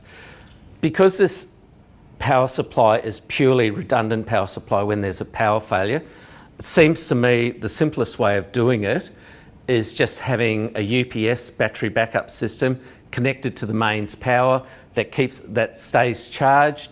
Having solar panels, I don't see the point. It's not like you're drawing on that power day in, day out. So have a battery backup UPS system there, ready to go in the emergency, and that should be all you need. Then you don't have to worry about maintenance of solar panels and cleaning. You don't have to worry about continually checking your generator works. You just have to do a power inspection of the batteries on your maintenance program to make sure everything's good. So my recommendation now is simple battery UPS system is all you need. So this is where talking about the gentleman in the Northern Territory that passed away, so we'll skip over that for the moment. Ceiling hoists. Bedrooms shall have the provision for power and inbuilt structure capable of installing a consistent charge ceiling hoist. So consistent charge means is a low voltage current is always provided through the track system that keeps the battery on the hoist fully charged. So again, if there's a power failure or the like, the hoist can still be used to raise and lower individuals. So structure within this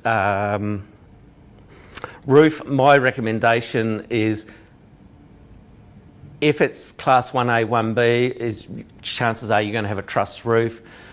Strengthen up your bottom chords of your trusses to be able to take the track system and use a full room coverage hoist system.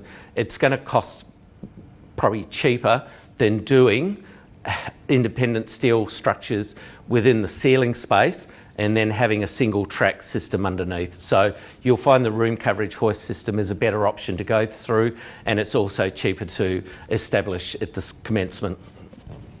Needs to be able to take a 250 kilo load and either ceiling or wall mounted. But as part of the certification, we need a certificate from a consulting engineer to say that ceiling or that wall structure has been designed to accommodate the installation of a hoist system. So that must be provided, otherwise you will not get your certificate. And at as-built stage, we need the certificate issued by the structural engineer again, and that's part of the package that we send off to the NDIA for registration of the SDA. So here's a couple of ceiling hoist systems. One is the room coverage hoist, which is the left-hand photo. As the name suggests, it covers the full room, the bathroom. It's great personally to have a track also, and it only really needs to be a single track, into the bedroom and over the bed. So it allows the carer to be able to lift someone from the bed on the track and take them through into the bathroom for showering and washing. But the bedroom component is not a mandatory requirement, but it's a nice to have, and it makes it more appealing again for the participant.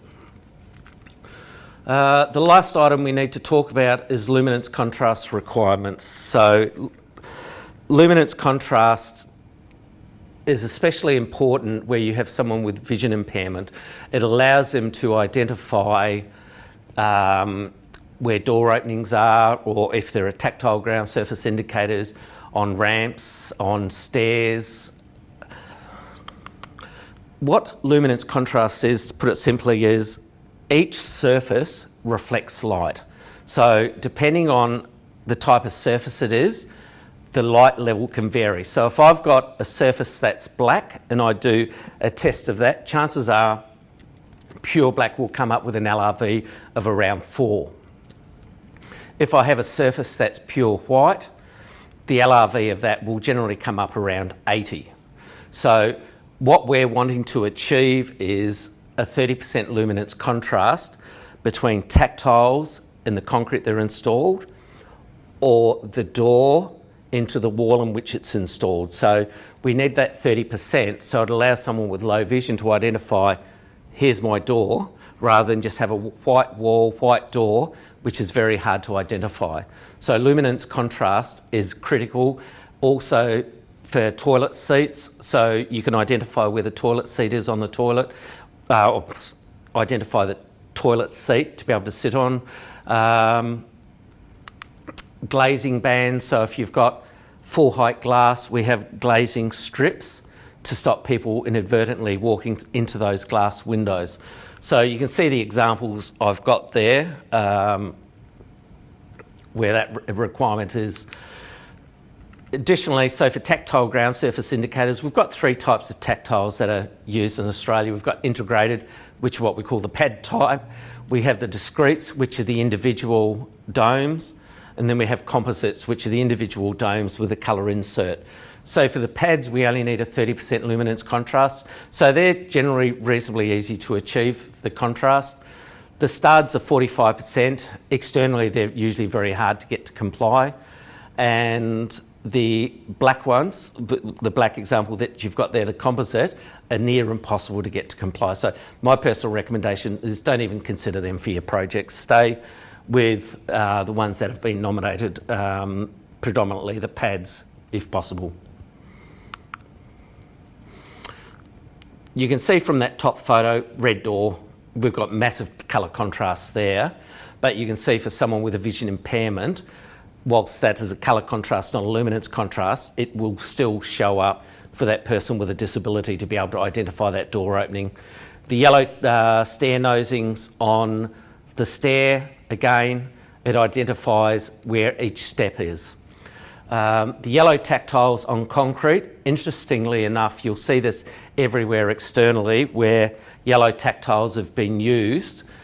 It's very rare we can get yellow tactiles to comply because the light reflective value of the tactiles and the concrete is very similar, which means putting yellow on concrete actually fails. We've found through all our research and testing about the best colour to use on concrete, and even brand new light grey concrete, is white tactiles, because the concrete might test up with a 35, 40 LRV, the tactiles have an 80 LRV, And when you apply the Bowen-Sapolinski equation to those two, you will should achieve compliance.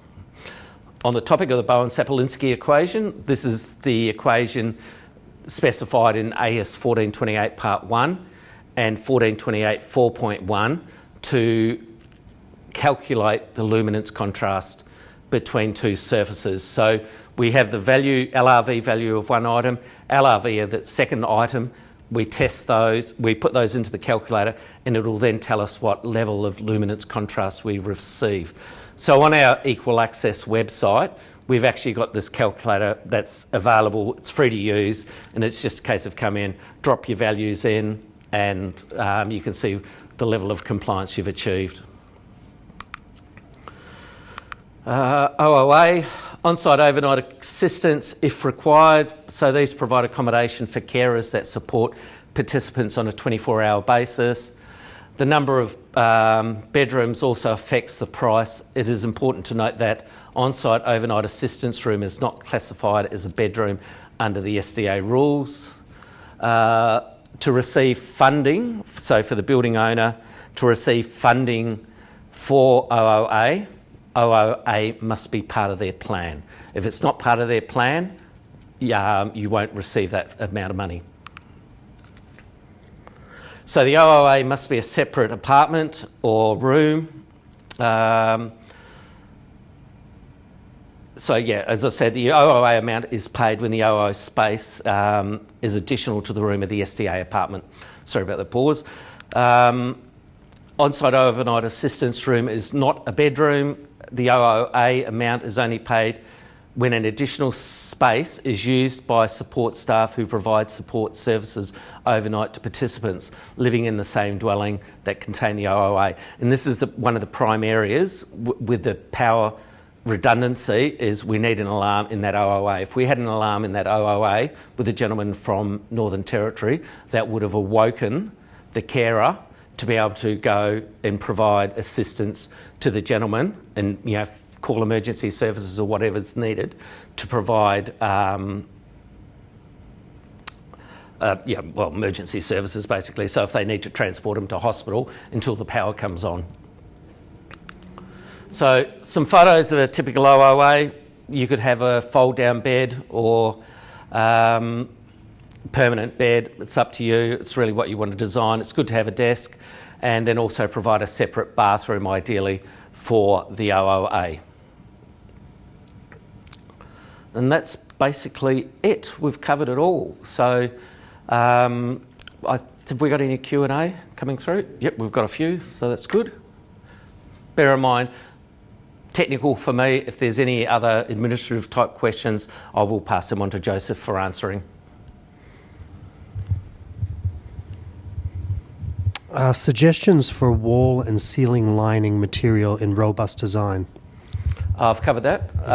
That was where we're talking about yellow tongue and Villeboard. And impact check on ceilings is good if you're up at 3 metres, but I'd probably look at something a little bit more robust if you're down at 2.7. I personally wouldn't do a 2.4 ceiling and robust at all. And who's responsible for the cost of repairs to a building for damage caused by a participant if the design standards have been adhered to and participant matches category? Okay, building owner. Building owner is responsible. So that's why when you build robust, you have to make sure it's robust. And that's why we recommend the type of construction we do, so you don't have that ongoing maintenance issue. It's also important that robust should be ground level only. Do not have rooms upstairs for robust. Becomes too much of a risk for carers dealing with stairs and also participants. We've had a couple of developers pushing us to support upper floor robust. We will not support that at all. Avoid it. Can we use wall lining such as wall flex from Armstrong on a standard wall construction? I'm not familiar with wall flex. I'm not sure is that for robust or just for any construction?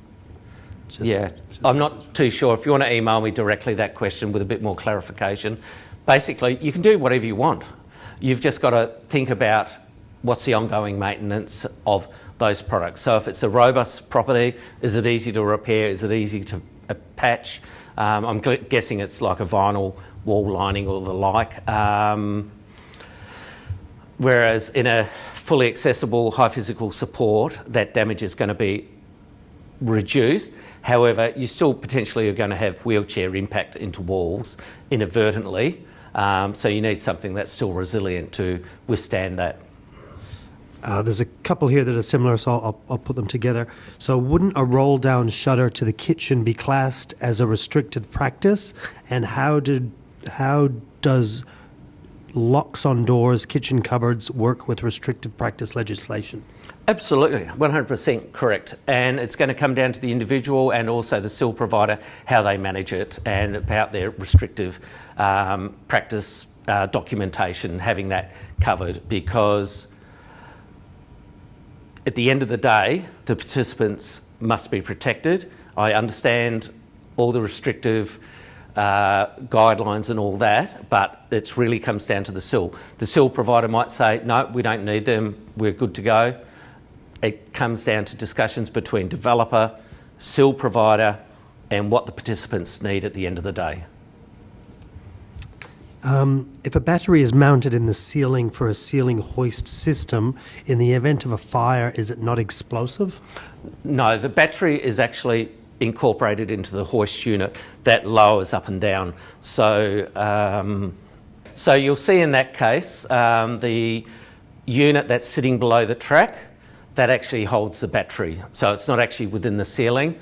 There is some hoists where the motor unit that raises and lowers actually has the battery in it, which makes changing over the battery a lot easier. But either way, the battery is definitely not in the ceiling space. It's always very easily accessible.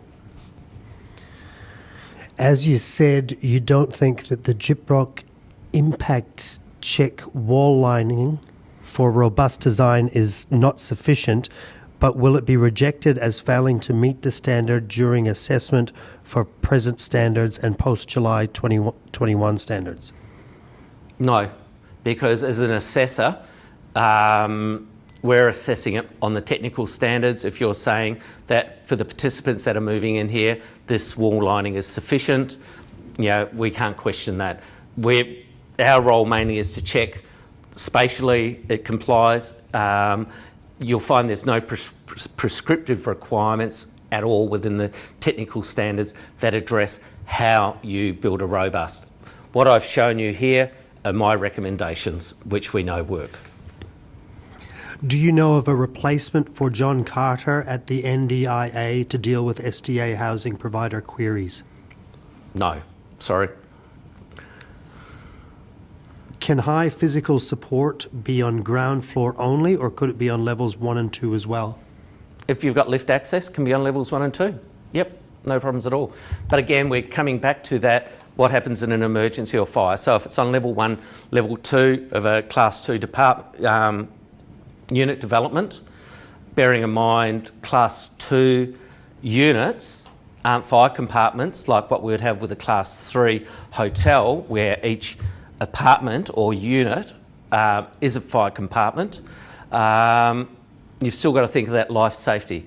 How long have I got to get that individual out of the building in an emergency? Not a mandatory requirement, but I can tell you now, if I was owning those properties, it'd be the first thing in my mind. Do you have some more best practice examples? Yes, on our website. So if you go to sdaconsulting.com.au, we've got a lot of information on there. We put a lot of blog posts up there. I'm going to have a chat with our friends at Madimac if they can put some documents together for the home automation systems that provide guidance, because that is probably one of the areas that causes a lot of confusion on what needs to be provided, and I'm probably suggesting that we provide a minimum level that will tick the box, a good practice and an optimal. So having that sort of data, I think, for everybody makes everyone's life a lot easier. There's a couple that are similar here. So back to the damage question, doesn't the residential tenancy lease cover this with the tenant to be responsible for the repairs? And any ideas on insurers who would cover this under perhaps malicious damage? The reason why the property owner gets the amount of money they do takes into account that maintenance. So that is something that is incorporated into the SDA agreement. So I don't know how that works with the Rental Tenancy Act. I haven't had that raised with me before, but I am aware that the allowances are to incorporate all ongoing maintenance. And again, that's why, to make it robust, I think the current funding model is insufficient to make it. And it's one of the reasons why we can't find any developers or builders at the moment that really want to get into building robust. And we're aware of a number of families looking to have participants or their siblings to move into that. And the last question is, are we able to get your contact details to ask questions at a later time? Absolutely. So for questions, website is sdaconsulting.com.au. However, that will be on all the slides that will get issued in the next few days. We will also provide you a link to the videos, because we know some people were having technical issues and all that, but you will have full access to the videos of both Joseph's and my sessions, so they'll be available for you to view. So I think that's it. That's the last question. Firstly, I want to apologise for the last minute with this webcast. It's been very trying with all these workshops we had organised, having to cancel them around the country, and bringing someone into webcasters for us. Neither Joseph or myself are used to working to camera. We're used to just strolling around a workshop environment, chatting and interacting with participants or attendees and answering questions on the fly. So this has been a whole new experience for us. Hope you've got something out of it. If you've got questions, yes, please use the forms on our website, or my direct email address is bruce@equalaccessgroup.com.au, and more than happy to assist wherever we can. So thank you again for today. Cheers.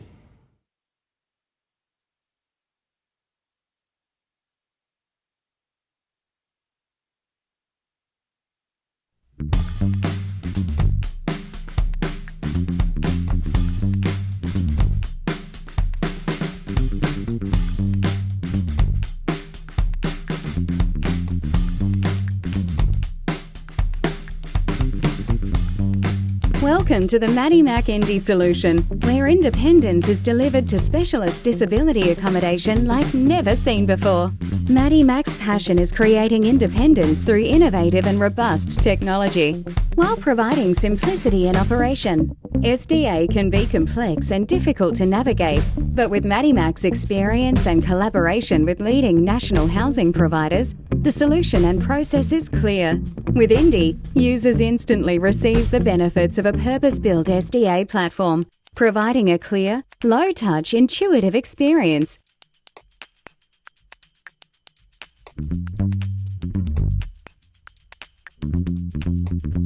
And with the integration of a hospital-grade, state-of-the-art assistive call system built into an all-in-one platform, it creates an easy-to-learn and effective approach when help is needed. With functional options including duress pendants and optional alert systems and notification escalation, safety is always paramount. The Indie solution works seamlessly with Google, enabling endless options. Indie integration voice control is just another feature to create the ultimate experience in assistive technology. Flexibility is key. Using Google's base means no lock-in ecosystem, completely customizable and truly future-ready, so all Google-enabled devices, whether now or in the future, can be integrated. Maddie Mac do not take safety lightly, utilising a 10-point safety check on each and every project to identify critical items like UPS and FIP integration, notification escalation processes, tenancy smart smoke alarm lockouts, and deploying an enterprise-grade Wi-Fi network. A clear system design is key to delivering beneficial, compliant outcomes. which is why Mac prides themselves on client tender support, contractor coordination and documentation. The streamlined Indie solution trims away unnecessary frills, leaving an adaptive, modular-based system to allow the use of on-site subcontractors for further site efficiencies. Mac's design, deliver and support team are on hand throughout the whole journey, from fit-off, testing and commissioning, through to all handover O&M documentation, delivered on time and budget, all in a challenging SDA space. When it comes to assistive technology, a project is only ever as good as its support, which is why Mac has a designated Indie support team to deliver their assurance program, including 3 years hardware and software assurance, Wi-Fi network system monitoring, and a detailed maintenance program. Training and participant support is the critical link to ensuring smooth operation and participant benefits. Mac takes the time to work with SIL providers and occupational therapists through detailed training and documentation, while understanding the participants' available options. See why leading providers insist on Mac. Speak with our design team about your next SDA project.